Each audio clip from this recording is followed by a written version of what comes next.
Bismillahirrahmanirrahim. Assalamualaikum warahmatullahi wabarakatuh. Alhamdulillah. Alhamdulillahi wa bihi nasta'inu ala umuri dunya waddin. Wassalatu wassalamu ala sayyidil mursalin Sayyidina Muhammadin wa ala alihi wa ashabil ajma'in. All praise is due to Allah subhanahu wa ta'ala, who has gathered us on this blessed night, on this blessed gathering of knowledge. Subhanallahi wa bihamdihi, subhanallahil azim. Respected brothers and sisters in Islam, when people say that you shouldn't be attached to the dunya, what does that make you think of? The word dunya often relates to money, status and wealth. Normally something tangible, something materialistic, but how often do you think of people, relationships? Have you ever stopped to think that you are attached to this dunya because of the way you are attached to the people around you? Now, this time, think about someone you love, someone you care about, someone you really cannot imagine your life without. What if that person stopped talking to you? What would become of you? If that relationship ended and they effectively cut you out from their life, how much time do you need to get over it? This happens to people whether it is their best friend, someone they are in love, or a family member, or anyone who comes into their life whom they care deeply. Have you ever had someone enter your life in one form or another that served a purpose that you may not have known until later on in your life? When contemplating life events, you will discover that people serve purposes that you didn't realize at that time. Sometimes the person was placed there to be a friend in a time of trouble, or a teacher when you needed guidance, or even an enemy to teach you a lesson. Allah subhanahu wa ta'ala places people in our lives at specific times to suit a specific reason and remove them from our lives at specific times too. The lesson to take from is that we should always be grateful to Allah subhanahu wa ta'ala for everyone, including an infant that crosses our path, because we never know that we will gain, learn or benefit from that person, even the bad ones. Say Alhamdulillah, because each person was sent on a purpose. We just have to learn to understand the roles they played in our lives at those times to grow intellectually, emotionally, socially and spiritually. I'm sure that if you contemplate about the people whom you have encountered in the past and the present, you may start to think the changes that they have brought into your life.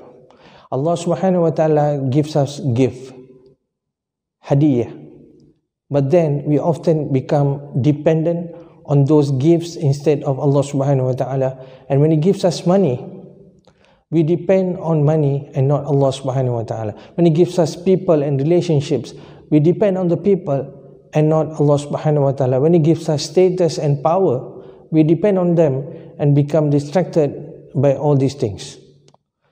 When Allah subhanahu wa ta'ala gives us health, we become deceived. We think we will never die.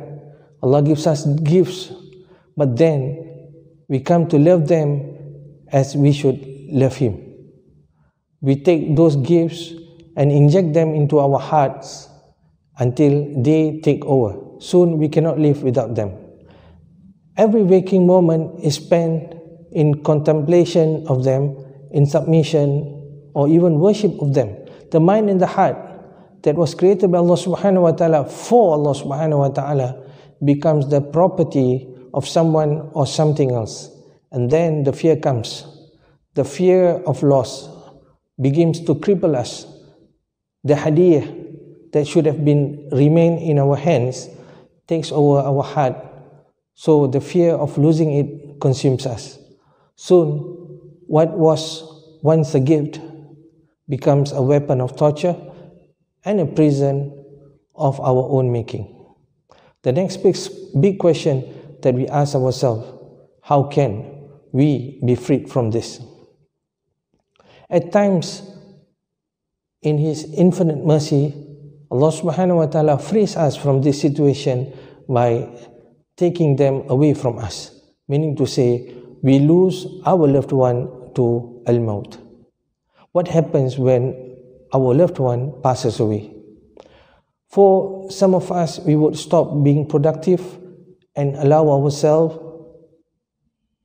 to pass by wastefully number of hours, days, months. If a person you cared about no longer wants you in their life, how would you get on and move on? When someone is upset or he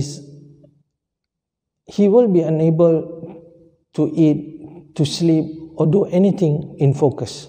They spend their time dwelling on the past, thinking about what went wrong, what could have been done, the arguments, the emotions. However, all of this can be used as a catalyst for change. It can be used as an opportunity to cut off anything that is no longer benefiting you, therefore getting closer to Allah subhanahu wa ta'ala and fully discharging your heart from dunya. If you are spending a lot of time trying to move on from someone, then remembering death, al-maut, will make you realize the value of time. Maut, death, puts into perspective how much time you are wasting. Always remember that you are going to be buried under the ground one day, and that you are going to be asked about the every second, minute and hour that we spend in this dunya. Think about the hours, days and months of wasted time that you spend wondering why things didn't work out. All that time that you spend doing nothing, thinking about someone, you will have to answer to Allah subhanahu wa ta'ala. Imagine yourself on the day of judgment. With your whole life before you, how will you explain to Allah subhanahu wa ta'ala all the precious time that you have wasted? Dhikrullah ta'ala encompass all good deeds like prayer, recitation of the Quran, and spreading Islam carries the honor of being the best deed a Muslim can perform. As we can learn from this hadith, Prophet ﷺ said, "Shall I not inform you of the best of actions, the purest in the sight of Allah subhanahu wa ta'ala, which raises your rank to the highest, which is better than you spending gold and silver, better than visiting your enemy?" Sahaba radiallahu ta'ala an replied, "Yes, indeed." And the Prophet ﷺ says, it is the remembrance of Allah subhanahu wa ta'ala. Subhanallah. Engaging in zikr allows us to perform the best of actions and raises our rank to the highest in the eyes of Allah subhanahu wa ta'ala. When we are hurt, we sometimes like to remind people of everything that we have done for them, to somehow justify our anger towards them as if they are indebted to us. Don't let your good deeds be wiped away with the slip of your tongue. Allah subhanahu wa ta'ala warned us in the Quran on this deed. Don't do things for other people if you expect loyalty from them. Instead, do them for the sake of Allah subhanahu wa ta'ala. The way, even if people let you down, on the day of judgment you will see all these good deeds making your scales heavier. We sometimes also neglect life truths. We all know that throughout life, people will hurt us a lot of times, and it is the people closest to us who will cause us the most pain. So rather than allow your tongue to strip us of our good deeds, why not accept what we know and ask Allah subhanahu wa ta'ala for patience and strength during difficult times. Respected brothers and sisters in Islam, be productive. The older you become, the more responsibilities you will have, meaning to say, you will have less free time. So take advantage of the time that you have been given by becoming the best version of yourself that you can be. Humankind is told to be conscious of time. Allah subhanahu wa ta'ala reminds us that life in this world is but temporary and that we do not know our appointed time of death. We should utilize our time in doing good deeds in the best of manners. As believers, we must never waste or misuse our time. Instead, we must value it as a blessing from Allah subhanahu wa ta'ala. So stay productive, have sincere intentions and work hard. Leave whatever which is out of your control to Allah subhanahu wa ta'ala. In a beautiful hadith narrated by Ibn Umar radiallahu ta'ala, and Prophet sallallahu alaihi wasallam says, when you survive till the evening, do not expect to live until the morning. And if you survive till the morning, do not expect to live until the evening. Do good deeds when you are in good health before you fall sick, and do good deeds as long as you are alive before death strikes. In another hadith, Prophet ﷺ says, there are two blessings which many people lose. They are good health and free time for doing good deed. From this hadith, we can conclude that we should utilize our time for doing good deeds for the sake of Allah subhanahu wa ta'ala. We program our lives around the 5 daily prayers. We should offer prayers on time, which are obligatory upon every Muslim. In Islam, believers are encouraged to be certain of time, to know its importance and to organize it intelligently. If human beings do not waste or abuse time, but rather think it as a blessing from Allah subhanahu wa ta'ala, then they have every reason to hope for success both in this world and hereafter. Ibn al-Qayyim rahimahullah ta'ala says that wasting time is worse than death. For wasting time severes one from Allah subhanahu wa ta'ala and the hereafter, whereas al-maut, death, severes one from this present world and the people living in it. Whoever wastes his time will regret losing every single moment of it, and whoever spends a day in his life without discharging a duty, fulfilling a religious obligation, or acquiring some useful knowledge has indeed wasted that day, can waste his whole life in this way.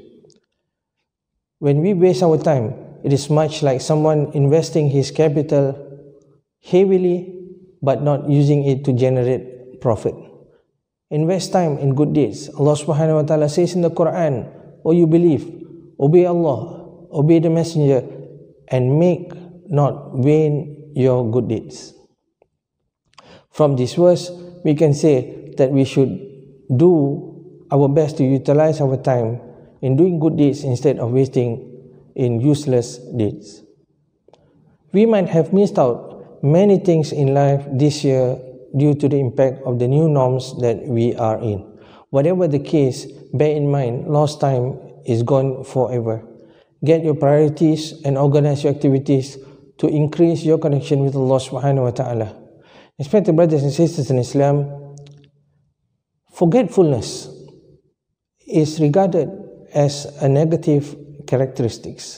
If you are someone who is very forgetful, who messes up appointments and troubles others with this character, then you would find yourself in a very difficult situation to gain the respect of others. But then again, we have to think, Allah subhanahu wa ta'ala created al-insan, mankind, with this character for a reason. What would be the state of a person who is unable to forget the loss of his loved one in this dunya if Allah subhanahu wa ta'ala had not engineered this chip of forgetfulness into a human being?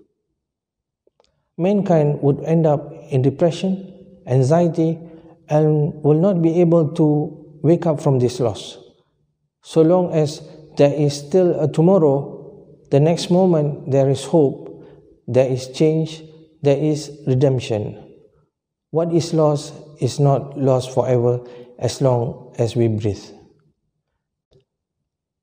Letting go of the people we care is very difficult, especially if it's something that we did not want to happen, and it can be very hurtful. But this is the life that is meant for the hereafter. Don't let this life be affected by the loss of a loved one. Allah subhanahu wa ta'ala had created you and me for a purposeful reason. We have to seek guidance from Allah subhanahu wa ta'ala to fulfill the obligations upon us so that our status in the hereafter would be high and pleasant. May Allah subhanahu wa ta'ala guide us with this knowledge. Wabillahi taufiq wal hidayah. Assalamu alaikum warahmatullahi wabarakatuh.